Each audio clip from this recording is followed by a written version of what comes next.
from Osiris's perspective, Ocean Business is a very relevant show.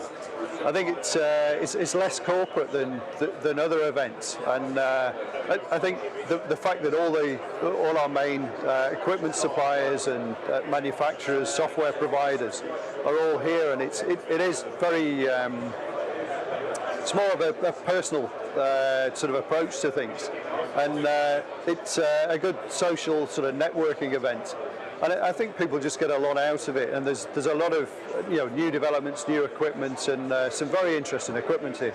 We obviously started with Freya back in 2002. She wasn't purely built for survey, but she adapted well to survey. And then in 2004 we had Leah built. Leah is a 15-metre aluminium cat, built specifically for coastal survey, and she's been very successful over the years. And I think the idea of the new catamaran is to mirror Leah's capabilities. From a work perspective, she will do a mixture of oil and gas and renewable work. The renewable work is probably mainly in connection with round 2 wind farm developments, and this is during the operational phase, sort of scale monitoring, cable depth of burial survey, and basically pre and post construction surveys, as well as landfall surveys for oil and gas. And then obviously we have the larger vessel, Bibi Tethra, which is a semi-swath catamaran, delivered in April 2011. And again, she's proved to be very successful, but in a very particular niche within the market. And we don't try to compete directly sort of head-on with the offshore vessels.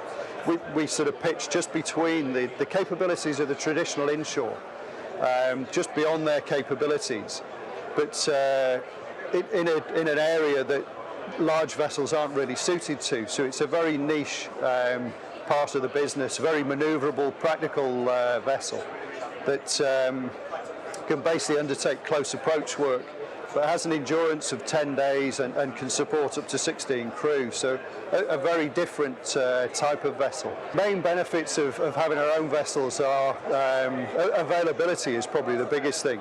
In the contracts, the contracts are relatively short, and you get it's very difficult to match up the end of one contract with the start of another.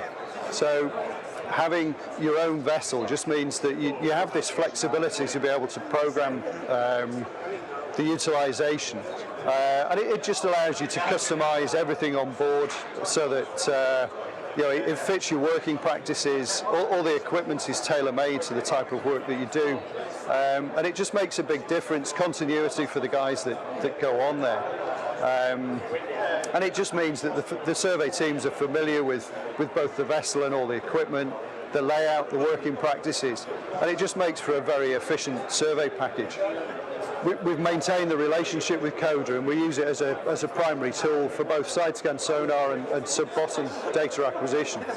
And we've just taken the decision to stay with Coda with the introduction of the new DA4G systems and the new releases of software. So quite an investment. One of the main things is training of the personnel, in that we've invested a lot of time, effort and money in training all the geophysicists in using Coda. To move over to another system would be quite costly and expensive, although it's an option that's been looked at.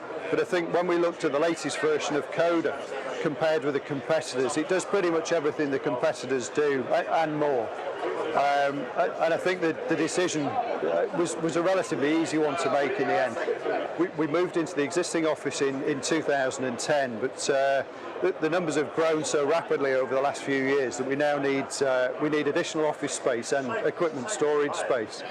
So we've taken on an additional 8,000 square foot combined office and warehouse unit. We'll basically split the teams and have the contracts team in the new office, which will free up space in the existing office for the processing team. So just good additional warehouse and office facilities.